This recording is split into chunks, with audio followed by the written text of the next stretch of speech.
Salut à tous, on va traiter de ce deuxième tour de playoff à l'Est, ainsi que de la fin du premier tour à l'Ouest dans cette vidéo, sous deux formes différentes, vous allez voir. Je vais commencer par évoquer donc les demi-finales de conférence à l'Est, qui sont peut-être les plus excitantes qu'on a pu voir depuis je ne sais pas combien d'années, peut-être 5, 6, 7 ans, ça dépend après des goûts de chacun. Allons-y, on démarre. Boston va donc devoir faire face aux Bucks de Giannis Antetokounmpo. Donc cette opposition très très incertaine à mon humble avis, et je suis pas le seul à le penser, elle va non seulement reposer sur Kyrie Irving et Giannis, évidemment, mais aussi, qui sont tous les deux inarrêtables, mais aussi sur leurs lieutenants, les seconds couteaux, les Middleton, Bledsoe et compagnie d'un côté, tout en notant au passage que les Milwaukee Bucks n'ont strictement rien à voir avec ce qu'on a connu par le passé. Cette année, il y a eu une révolution avec le nouveau coach Budenholzer, et il suffit de voir leur shooting chart pour comprendre que ils ont complètement changé leur façon de jouer à l'image d'un Brook Lopez qui est devenu un shooter à 3 points invétéré. Et donc, ce que je pense dans cette série, c'est que bien évidemment beaucoup de choses vont se jouer sur même les mecs qui sortent du banc, hein, les Brown ils devraient commencer, mais Rozier, Gordon Hayward, y a énormément, Mirotic, etc., énormément de choses qui vont se jouer sur les joueurs qui sont peut-être pas les deux plus forts, parce qu'en fait, c'est extrêmement serré. On a des points forts qui sont partagés suivant les cas. Je pense que la bataille du rebond peut être assez décisive. On a une adresse à 3 points qui est quand même assez proche, même si elle est un peu à l'avantage des Celtics. Il faut dire que les Bucks, ils envoient, et quelque part, ils jouent vraiment le pourcentage, mais au sens vraiment statistique du terme. Donc, ce que je pense, c'est que tout simplement, ça peut, malgré l'absence de Marcus Smart côté Celtic, qui est une énorme absence, ça peut se jouer vraiment, selon moi, sur l'apport de mecs comme Gordon Hayward ou Jason Tatum, voire Jaylen Brown. Dans cette série, je pencherai, moi, légèrement en la faveur des Celtics, parce que j'estime qu'ils offrent probablement un peu plus de garantie, non pas sur la régulière, puisqu'ils ont fait une régulière absolument dégueulasse par rapport à ce qu'on aurait pu imaginer, mais par rapport à ce qu'ils sont capables de faire en playoff. Faut pas oublier le rôle de Al Horford sur Giannis Antetokounmpo, qui peut être intéressant. Ils vont pouvoir se succéder Marcus Morris en défense pour essayer de faire un choix, soit de laisser Yanis, soit et de brider les autres, soit d'essayer d'embêter Yanis. Enfin, c'est ce qu'on verra. Il y a beaucoup d'incertitudes tout de même. Passons à la série suivante. Alors, autre demi-finale totalement explosive, Raptors contre Sixers. Alors là, c'est pareil, hein, très très très délicat parce que l'opposition, elle est vraiment vraiment serrée. On a un Philadelphie qui s'est construit au fil de l'année, finalement, qui a abandonné le process et qui est parti vers finalement un objectif de titre ou de finale NBA rapide, quoi. Avec l'arrivée de Butler dans un premier temps, avec l'arrivée de Tobias Harris très très proche de la trade deadline, et ces éléments sont venus gonfler un 5 majeur absolument ébouriffant, au détriment évidemment d'un banc qui forcément en aura pâti. Il y a une opposition aussi qui va être cruciale dans la raquette, puisque Joel Embiid, la force numéro 1 des Sixers, va se voir opposer des Gasol, des Ibaka, peut-être même sur certaines séquences un Pascal Siakam. Donc il y a vraiment beaucoup beaucoup d'incertitudes.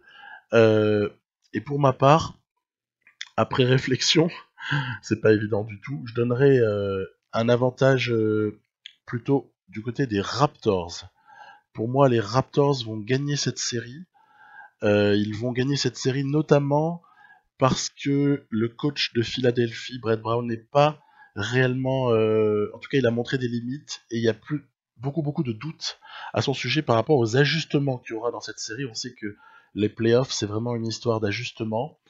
Je pense sincèrement que les Raptors peuvent peut-être, on sait qu'ils ont l'avantage du terrain, ils peuvent peut-être en perdre un des deux premiers, et par contre après à mon sens ça peut dérouler par manque d'adaptation de Brown d'une part, et par aussi les limites du jeu offensif de Philadelphie qui va se retrouver face à une équipe des Raptors qui est véritablement un modèle de défense, et notamment de défense collective, même si on sait qu'individuellement ils sont aussi durs sur l'homme. Et plus tard, mais ça, peut-être pas développer le sujet maintenant, je pense que ça peut même aller vers une crise aux Sixers qui ont voulu peut-être grandir trop vite et qui se retrouveraient ainsi coupés dans leur croissance aussi rapide. Voilà. Alors on passe du côté de l'Ouest. Du côté de l'Ouest, j'ai tourné les choses différemment. On va quand même parler de statistiques, hein. Même si à l'écran, je vous laisse là. J'ai pris donc les Spurs parce que j'avais envie de voir ce qui était possible de faire. Est-ce qu'un retournement de situation était possible face aux Denver Nuggets qui menaient 3-2 avant le match de la nuit dernière lorsque je parle. Et on sait que les Spurs ont gagné ce match 6 et il y aura un match 7 dans cette série. Donc cette série pour moi elle repose sur pas mal de choses. On a déjà un offensive rating qui des deux côtés est très bon. Les Denver Nuggets sont 7e, les Spurs sont 6e, donc c'est deux attaques assez comparables. Par contre, du côté défensif, le defensive rating des Nuggets est meilleur. Ça paraît paradoxal vu l'historique des équipes, mais c'est comme ça. 10e defensive rating pour les Nuggets, 20e pour les Spurs. Donc ça c'est sur la régulière. Et là maintenant on est en playoff. On est en playoff, l'opposition elle est frontale. C'est pas contre Phoenix, que sais-je encore, et plein d'équipes. On sait que les Spurs en plus ont plein de problèmes et très nécessairement leur defensive rating s'en trouve affecté. À noter, cette série, elle est aussi marquée par une pace, donc ça veut dire en gros la vitesse à laquelle les possessions sont enchaînées. Voilà, c'est ça que ça veut dire. Est-ce que les équipes prennent des shoots rapides ou pas? En fait, Denver joue encore plus lentement que les Spurs, ils sont 26e, les Spurs sont 22e. On peut noter que au niveau ratio assist turnover, j'aime bien, on l'avait fait apparaître aussi pour les deux demi-finales de conf de l'Est. C'est très équilibré, ce sont deux équipes parmi celles qui prennent le plus soin du ballon dans la ligue. 3e ratio pour les Nuggets, 4e pour les Spurs. Donc assez équilibré de ce côté-là. On peut donc voir qu'il y a assez peu de pertes de balles par rapport au nombre de passes décisives délivrées. Ensuite, il y a une différence par contre qui se fait dans deux domaines. Le premier domaine, c'est l'adresse à 3 points. On sait que les Spurs, c'est l'équipe la plus à droite de la ligue à 3 points, même si elle n'en prend pas beaucoup. Elle ne prend pas beaucoup de shoot à 3 points, mais elle est la plus à droite. On est au-delà des 39% sur la saison. Les Nuggets, en revanche, ils en prennent plus. Ils sont 17e sur l'adresse à 3 points. C'est quand même une différence notoire. 17e, t'es dans la moyenne. Premier, t'es vraiment t'es au top du top. Encore plus adroit à 3 points que les Warriors, par exemple. Ou que les Bucks, qui est une équipe aussi qui en tente beaucoup, mais qui n'en met pas autant en fréquence. Ensuite, autre différence, et celle-là par contre elle est plus en faveur des Nuggets, c'est le rebond. Il y a deux stats avancées qui sont super intéressantes au niveau du rebond, qu'il faut toujours regarder. C'est le pourcentage de rebond offensif et le pourcentage de rebond défensif. Celle-là aussi, je vous les ai fait apparaître juste avant pour les Raptors, les Celtics, etc. Les Denver Nuggets, ils sont premiers à l'offensive pourcentage de rebond. Ça veut dire que par rapport à tous les rebonds offensifs disponibles, c'est eux qui en prennent le plus grand pourcentage. C'est donc notoire. C'est donc une équipe qui va se provoquer quoi? Qui va se provoquer des deuxièmes chances, en pagaille. Et à contrario, les Spurs sont une équipe très très mauvaise à ce pourcentage-là. Donc on peut s'attendre à une vraie domination au rebond offensif des Nuggets. En tout cas, c'est une clé de la série. Si les Spurs verrouillent le rebond défensif, eh bien, ça peut être une clé. Et puis on a vu que dans le match 6, qui a permis donc aux Spurs d'égaliser, ben tiens, c'est curieux. Égalisation au niveau... domination au niveau des rebonds. Tiens donc, on a également un pourcentage d'adresse bien meilleur sur ce match-là que les Nuggets. Ce qui laisse vraiment à penser que cette série, elle se joue sur quoi? Elle se joue sur l'adresse et le rebond. Voilà. Parenthèse refermée, on va revenir aux Spurs après, je vais vous proposer le match 7 dans la foulée. Il y avait une autre série, il y a une autre série qui n'est pas terminée à l'heure où je parle, elle va peut-être se terminer dans la nuit. C'est les Clippers contre les Warriors. Alors, celle-là, elle est totalement déséquilibrée, je me suis amusé, j'ai pris les Clippers. J'ai essayé de construire une petite rotation quand même qui me convienne, qui soit pas trop en décalage avec ce que fait Doc Rivers. J'ai essayé également... il y a juste Temple à qui j'ai pas donné de minutes, alors que Temple, il a tendance à rentrer un peu dans les matchs. Bon, peu importe. J'ai préféré donner des minutes à d'autres. Ensuite, ce qu'il faut voir, c'est que j'ai aussi mis Harrell et Lou Williams en sortie de banc, comme dans la réalité. Même si, bon, avec l'overall qu'ils ont dans Touquet, c'est un poil discutable, mais bon.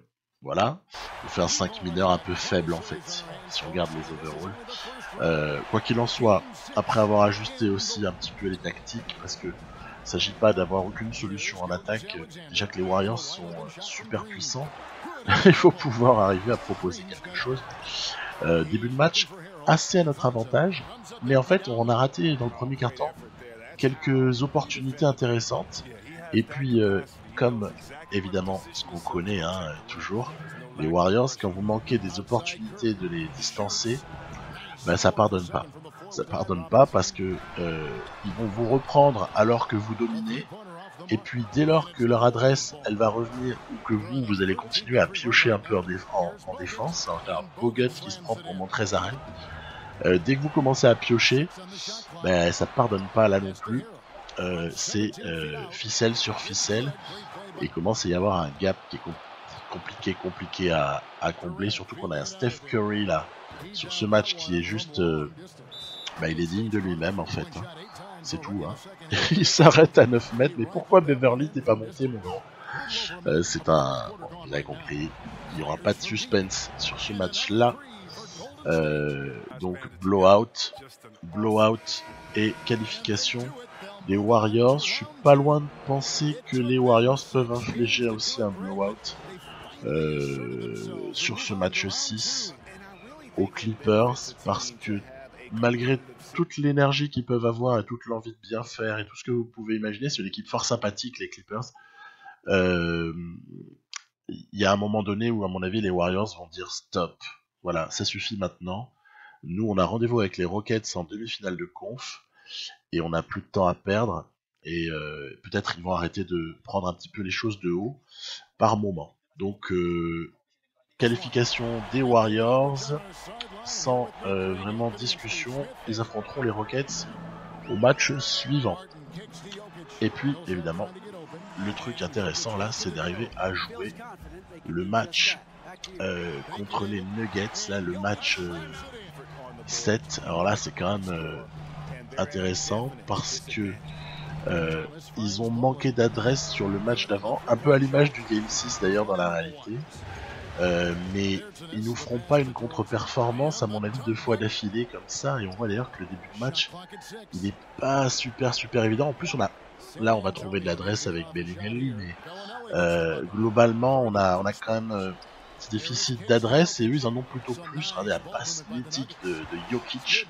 Jokic de toute façon il survole le match.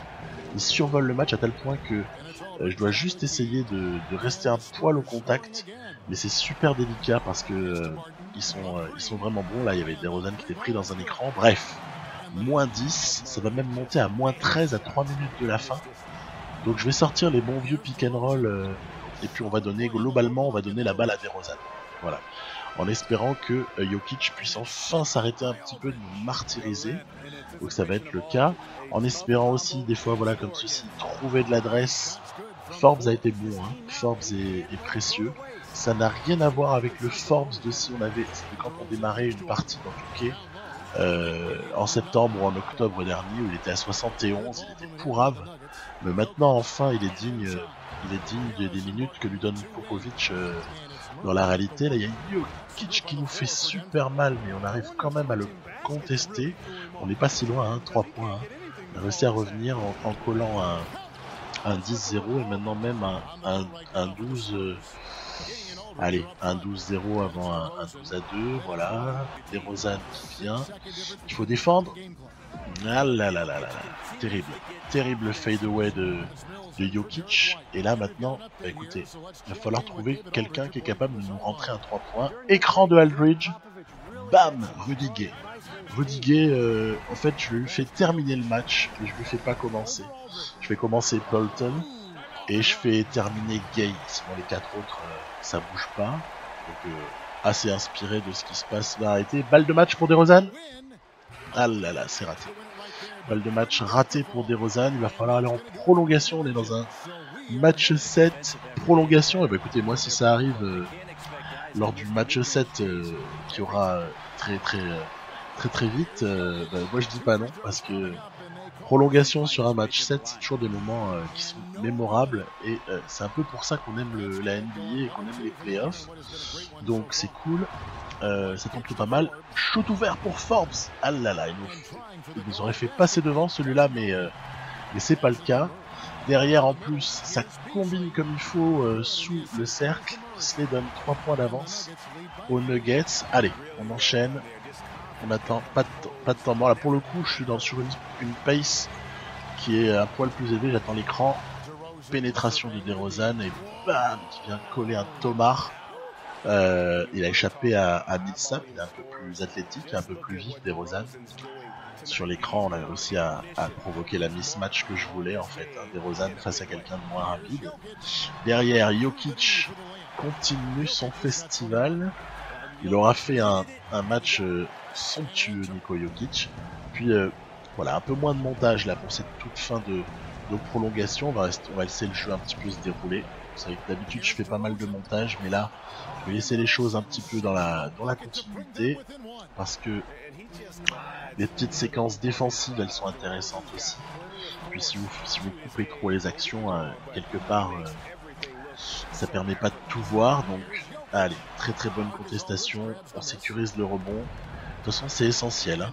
À partir du moment où on leur laisse pas de rebond offensif et qui provoque des deuxièmes chances de shoot, eh ben on est déjà pas mal du tout. Lancer manqué de DeRozan alors qu'il était passé devant, c'est assez rare pour le signaler. J'ai des petites difficultés avec Demar DeRozan au lancer alors que j'en ai shooté des centaines. Mais c'est pas grave. Allez, on va avoir l'occasion peut-être. Ils font pas faute, hein. Ils font pas faute. Il y aura 4 secondes après la fin de l'horloge. Moi, je vais essayer de shooter, mais à l'extrême limite. En fait, voilà, petit écran. Et là, la signature, le signature move de Demar DeRozan, petit pull-up avec le step side là, comme ça, à 400 mètres là, juste énorme. Juste du DeRozan dans le texte. Alors derrière en plus, pas trop mal sur les lignes de passe. Et vous l'avez compris, ça va aller au bout. C'est White qui va nous sécuriser tout ça au lancer franc. Ouf. Donc qualification des Spurs, même si vous allez voir il va y avoir un dernier panier rigolo là de Will Barton là, voilà, à 9 mètres ou 10 mètres même. Mais peu importe, en fait on s'en fiche totalement, il restait 2 secondes. C'est donc la qualif des Spurs sur un match assez énorme quand même. Match assez énorme. Je vais vous dire, moi je ne verrai pas forcément les Spurs se faire taper sur le match 7. Je pense qu'ils peuvent effectivement aller gagner à Denver ce match. Je sais que c'est pas très répandu comme idée. Moi j'ai beaucoup entendu des gens qui annonçaient déjà le 4-2 pour les Nuggets, voire qui disaient que les Spurs avaient raté l'occasion, s'étaient fait un petit peu outcoaché Popovic par Malone, qui avait comme ça la mesure qui était prise des Spurs par les Nuggets. Je serais pas aussi affirmatif. Moi, je verrais bien les Spurs aller s'en sortir et aller comme ça en demi-finale de conf. contre les T-Blazers, qui ont, eux, par contre, magnifiquement survolé leur opposition contre le Thunder. Thunder, il y aura plein de questions, hein. Il y aurait à en parler pendant des lustres, hein. Et puis, moi, j'ajuste toujours les paramètres défensifs là avant les matchs. On va jouer juste ce match 1 hein, contre les T-Blazers. Match 1, donc, hop là, petit Rudy Gay là. On va se rendre compte que, évidemment, Lillard était un poison, McCollum également, Kanter, mais après, il y a une relative faiblesse qu'on peut ressentir dans Touquet, une relative faiblesse sur les postes 3 et 4, j'apprends rien à personne, où finalement des Aminou Harkless qui ont été super bons hein, face à OKC. Aminou Harkless sont... et puis là il y a aussi Jake Lehman qui est titularisé. Ces joueurs-là ne font pas le match qu'ils pourraient faire en fait. Ils ne font pas ce qu'ils pourraient faire IRL. Et du coup ça nous facilite légèrement la tâche puisque il y a une ultra domination de DeRozan face à son vis-à-vis d'une part, et même Rudy Gay ou Aldridge sont très très au-dessus en fait de ce qui leur est opposé. Du coup c'est un peu plus facile, quelque part c'est un petit peu plus facile, vous voyez la tournure que ça prend, joli panier en plus de Rudy Gay, fait un bon match. C'est un petit peu plus facile que le tour précédent, en tout cas que le match 7 du tour précédent. Après ça peut encore en changer, en plus l'IA aime bien troller en laissant 10 000 rebonds offensifs en même temps qu'Anter c'est quand même une référence en la matière. Voilà, donc on prend le chemin d'une victoire avec ici un joli Bryn Forbes qui encore une fois a été assez précieux dans son apport offensif. Je ne savais pas que dans Touquet, Kanter shootait à 3 points. Le jeu a été bien mis à jour, parce que c'est vrai qu'il peut arriver qu'il en lâche quelques-uns, mais bon, ça reste quand même pas une référence, c'est pas Steph Curry. Voilà, donc on se dirige vers une victoire quand même un petit peu contestée. Regardez, c'est bien battu ici, là. Arrachage de balles. Et derrière, ça va être le point final. Le point final à cette victoire dans le premier match du côté de Portland pour les Spurs. Je trouve que cette équipe des Spurs elle est super kiffante à jouer parce qu'elle est old school en fait. Elle est old school, elle prend pas beaucoup de shoot à 3 points, elle est spécialiste de la mi-distance alors qu'on n'est plus dans l'ère de la mi-distance en NBA, voilà. Donc très amusant à jouer, je vous dis à bientôt. Si ce format vous plaît, dites-le moi. Alors j'en ferai d'autres. Bye bye.